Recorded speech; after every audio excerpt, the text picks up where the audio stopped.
what survival is and what it is not. Much of the survivalist literature on the market today presents the issue of survival in a purely individualistic sense. This follows from the same mindset that defines our current civilization, where any sense of community or collective well-being is abandoned in favor of the individual. Survival from this perspective is a me against the world type of scenario, and thus the zombies inevitably come into the picture. Furthermore, many survivalist experts extensively criticize the current indebted and unsustainable system we live in, and then go on to offer long and expensive lists of products you need to buy in order to survive a disaster scenario. It's ironic, really, and from our perspective, it has nothing to do with true survival. If unrestrained consumerism is part of the problem that leads us to the brink of disaster, then more consumerism is not the way forward.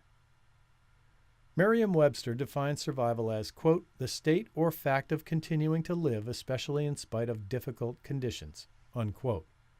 Watching the nightly news should be enough to convince us that we're already on the threshold of survival, as the list of difficult conditions is endless. This course will introduce survival as the adoption of certain lifestyle choices that will help you withdraw your dependence on an unsustainable system that we will argue is on the verge of collapse. Survival is not going to Walmart to stock up on batteries, canned food, and assault rifles. It is, however, learning how to grow your own food, store your own water, and live with less energy. For people in the Western world, this challenge may seem daunting. Many of the skills and abilities of our agrarian ancestors have been lost in the last decades. Survival then will entail looking backwards as we move forwards. In many ways, the skills and talents of earlier generations, as well as the values of thrift, hard work, and frugality that define these generations, will be needed by those of us interested in surviving the coming crisis. Our Western affluence has supposedly freed us from having to participate in the menial tasks of growing our own food, acquiring our own fresh water, dealing with our waste, building our homes, etc. Participation in the monetary economy has allowed us to pay others to do these things for us. And, truthfully, there can be no greater sign of vulnerability and defenselessness than the successful Western professional who is simply incapable of providing for his own survival. For decades now, the developed world has embarked with missionary-like zeal on a crusade to end poverty and help the underdeveloped enter into the privileges of the wealthy world. Our understanding of poverty, however, was often shaped by our enslavement to the comforts of modern society. A family of subsistence farmers in the mountains of Guatemala was considered to be poor because they toiled all day with a hoe in their hand, because they didn't have flush toilets, and money to go to the mall to watch the latest movie.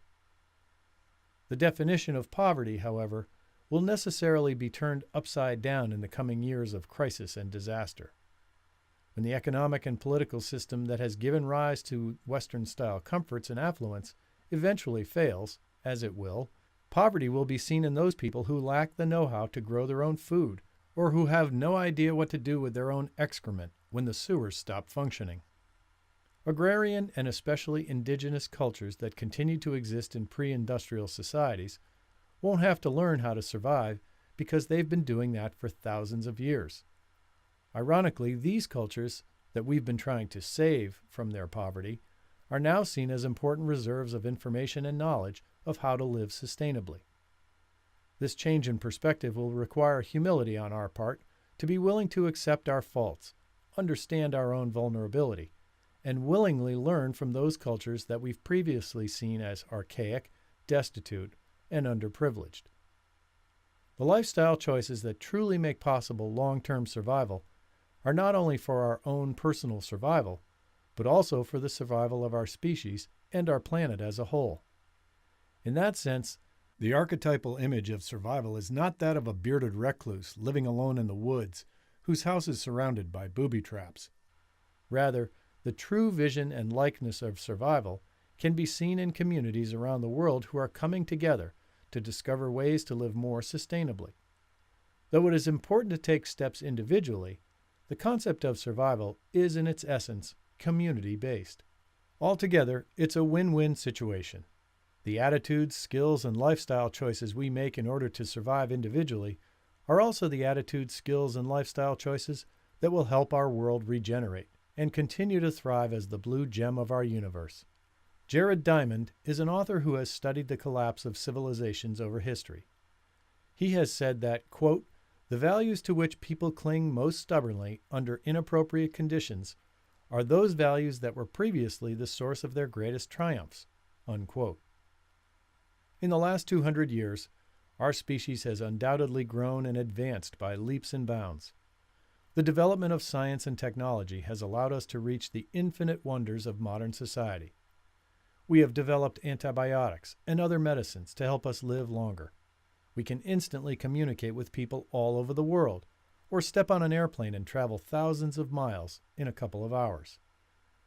We have created machines that multiply our power by thousands of times over, and allow us comforts that our ancestors could only have dreamed of. Nonetheless, if we are to survive both individually and collectively as a species, then we will need to bravely examine the foundations upon which we've built our civilization. What follows in this first module is a quick look at some of the impending causes of global disaster that stem from our completely unhealthy and unsustainable modern society. We hope that this quick summary of our world's woes will convince you to reconsider your core values and open your mind to new strategies, abilities, and skills that will make your individual and our collective survival a long-term possibility.